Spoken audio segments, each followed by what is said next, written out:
Hi dear friends, Assalamu alaikum. ഇന്ന് ഞാൻ വന്നിട്ടുള്ളത് വെറും 5 മിനിറ്റിൽ തയ്യാറാക്കി എടുക്കാൻ പറ്റിയ നമുക്ക് ബർത്ത്ഡേക്കും ഒക്കെ ചെയ്തെടുക്കാൻ പറ്റിയ നല്ല ഈസി ആയിട്ടുള്ള ഒരു കേക്കിന്റെ റെസിപ്പി ആയിട്ടാണ്. ഇതിൽ മൈദ മാവ് ഒന്നും യൂസ് ചെയ്തിട്ടില്ല. വളരെ ഈസി ആയിട്ട് വെറും 3 ചേരുവ കൊണ്ട് നമുക്ക് ചെയ്തെടുക്കാനും പറ്റും. അപ്പോൾ ഈ ഒരു കേക്ക് എങ്ങനെയാണ് ചെയ്യുന്നതെന്ന് നോക്കാം. ആദ്യമായിട്ട് വന്നിട്ടുള്ളവരോ അല്ലെങ്കിൽ സബ്സ്ക്രൈബ് ചെയ്യാതെ കാണുന്നവരോ ഒന്ന് സബ്സ്ക്രൈബ് ചെയ്തിട്ട് സപ്പോർട്ട് ചെയ്യണേ. അതുപോലെ ബെൽ ഐക്കണോട് പ്രസ് ചെയ്ത് ഓൾ എന്നുള്ള ഓപ്ഷൻ സെലക്ട് ചെയ്യുക. പിന്നെ നിങ്ങൾ ഈ വീഡിയോ ലൈക്ക് ചെയ്തിട്ടില്ലെങ്കിൽ ഇപ്പോൾ തന്നെ ഒന്ന് ലൈക്ക് ചെയ്തിട്ട് സപ്പോർട്ട് ചെയ്യുക. അപ്പോൾ ഈ ഒരു കേക്ക് എങ്ങനെയാണ് ചെയ്യുന്നതെന്ന് നോക്കാം. ഇതിനായിട്ട് ഞാൻ ഓറിയോ ബിസ്ക്കറ്റ് എടുത്തിട്ടുണ്ട്.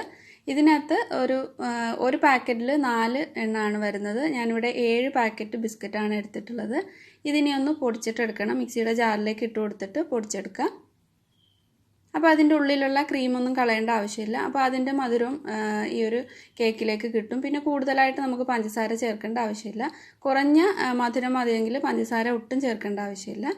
ഞാനിവിടെ ഒരു 2-3 സ്പൂണ് പഞ്ചസാര ചേർത്തിട്ടുണ്ട്. ഇതിനി നന്നായിട്ട് പൊടിച്ചെടുക്കണം. അപ്പോൾ ഇത് നല്ലപോലെ പൊടിച്ചെടുത്തിട്ടുണ്ട്. അതൊരു ബൗളിലേക്ക് ചേർത്ത് കൊടുക്കാം. ഇതിലേക്ക് 1 ടീസ്പൂൺ ബേക്കിംഗ് പൗഡറും ആവശ്യത്തിന് പാലൂടെ ചേർത്തിട്ട് ഇത് മിക്സ് ചെയ്തെടുത്താൽ മാത്രം മതി. ഇത്രയും ഈസിയാണ് ഈ ഒരു കേക്ക് ചെയ്തെടുക്കാനായിട്ട്. ഇതിലേക്ക് ഞാൻ 1 കപ്പ് പാലാണ് ചേർക്കുന്നത്. റൂം ടെമ്പറേച്ചറിലുള്ള പാലാണ് എടുത്തിട്ടുള്ളത്. അപ്പോൾ പാല് ചേർക്കുമ്പോൾ കുറേശ്ശെയായിട്ട് ചേർത്തിട്ട് നന്നായിട്ടൊന്ന് മിക്സ് ചെയ്ത് കൊടുത്താൽ മതി.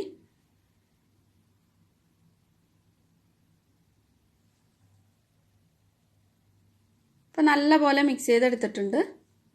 ഇനി ഇത് ഒരു ടിന്നിലേക്ക് ഒഴിച്ചു കൊടുക്കാം. അപ്പോൾ ഞാനിത് മൈക്രോവേവിലാണ് ബേക്ക് ചെയ്തെടുക്കുന്നത്. മൈക്രോവേവിൽ വെക്കാൻ പറ്റിയിട്ടുള്ള ഇതേപോലെ ഒരു ഗ്ലാസിൻ്റെ എന്തെങ്കിലും ഒരു പാത്രം എടുത്തിട്ട് അതിൽ ബട്ടർ പേപ്പർ കൂടി ഇട്ട് കൊടുക്കണം. അപ്പോൾ ഇത് ഈസി ആയിട്ട് നമുക്കിത് ഇളക്കിയെടുക്കാൻ പറ്റും. ഞാനിവിടെ ഒരു 8 ഇഞ്ചോളം വലുപ്പമുള്ള ഒരു ഗ്ലാസിൻ്റെ ഒരു പാത്രമാണ് എടുത്തിട്ടുള്ളത്. ഇത് നിങ്ങൾക്ക് ഓവൻ ഇല്ലാതെ ചെയ്തെടുക്കാം, അല്ലെങ്കിൽ ഓവനിൽ കൺവെക്ഷനിലോ OTGയിലോ ചെയ്തെടുക്കാവുന്നതാണ്. അപ്പോൾ ഒരു 5 ഇഞ്ചിൻ്റെ അല്ലെങ്കിൽ 6 ഇഞ്ചിൻ്റെ ടിന്നിൽ ഉണ്ടാക്കി കഴിഞ്ഞാൽ നല്ല ഹൈറ്റിൽ ചെയ്തെടുക്കാൻ പറ്റും. എയർ ബബിൾസ് ഒക്കെ കളഞ്ഞിട്ടുണ്ട്. ഇതിനി ഒന്ന് കുക്ക് ചെയ്തെടുക്കാം. എൻ്റെ മൈക്രോവേവിൽ ഈ ഒരു കേക്ക് ചെയ്യാനായിട്ട് 5 മിനിറ്റാണ് എടുക്കുന്നത്. ഓരോ മൈക്രോവേവ് അനുസരിച്ചിട്ടും വ്യത്യാസം ഉണ്ടാവും.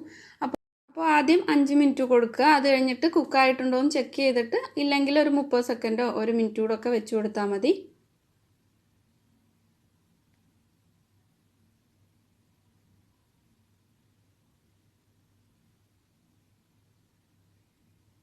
ഇപ്പോൾ കേക്ക് ബേക്ക് ആയിട്ടുണ്ട്.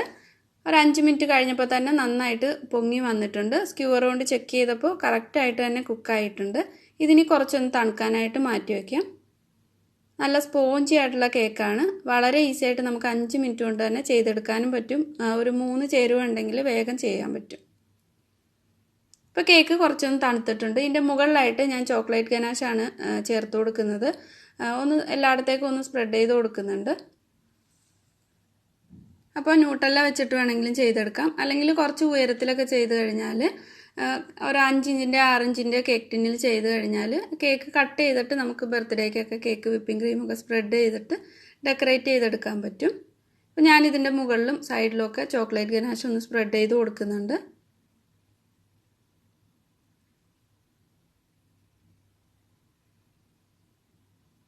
സൈഡൊക്കെ ഒന്ന് ഡെക്കറേറ്റ് ചെയ്തെടുത്തിട്ടുണ്ട്. മുകളിലായിട്ട് ഫോണ്ടൻറ്റിൻ്റെ ഡെക്കറേഷനാണ് വെച്ച് കൊടുത്തിട്ടുള്ളത്. കുറച്ച് ഷുഗർ ബോൾസ് കൂടെ ഇട്ട് കൊടുത്തിട്ടുണ്ട്. ഇത് ഫ്രിഡ്ജിൽ വെക്കാതെ അപ്പോൾ തന്നെ നമുക്ക് കട്ട് ചെയ്തിട്ട് ഉപയോഗിക്കാവുന്നതാണ്. അപ്പോൾ നല്ല സൂപ്പറായിട്ടുള്ള കേക്കാണ്. നല്ല സ്പോഞ്ചിയാണ്. വേഗത്തിൽ നമുക്ക് വൈകുന്നേരത്തൊക്കെ കുഞ്ഞുങ്ങൾക്ക് ഉണ്ടാക്കി കൊടുക്കാൻ പറ്റും. അതുപോലെ ബർത്ത്ഡേക്കും ട്രൈ ചെയ്ത് നോക്കാവുന്നതാണ്. അപ്പോൾ ട്രൈ ചെയ്ത് നോക്കുന്ന സമയത്ത് ഫീഡ്ബാക്ക് അറിയിക്കുക. നിങ്ങൾക്ക് ഈ വീഡിയോ ഇഷ്ടമായിട്ടുണ്ടെങ്കിൽ ഇപ്പോൾ തന്നെ ലൈക്ക് ചെയ്യാത്തവരൊക്കെ ഒന്ന് ലൈക്ക് ചെയ്തേക്കണേ. സബ്സ്ക്രൈബ് ചെയ്യാതെ കാണുന്ന ഫ്രണ്ട്സ് ആരെങ്കിലും ഉണ്ടെങ്കിൽ പ്ലീസ് ഒന്ന് സബ്സ്ക്രൈബ് ചെയ്തിട്ട് സപ്പോർട്ട് ചെയ്യുക. അപ്പോൾ പുതിയ നല്ലൊരു വീഡിയോ ആയിട്ട് വീണ്ടും കാണാം. Thank you.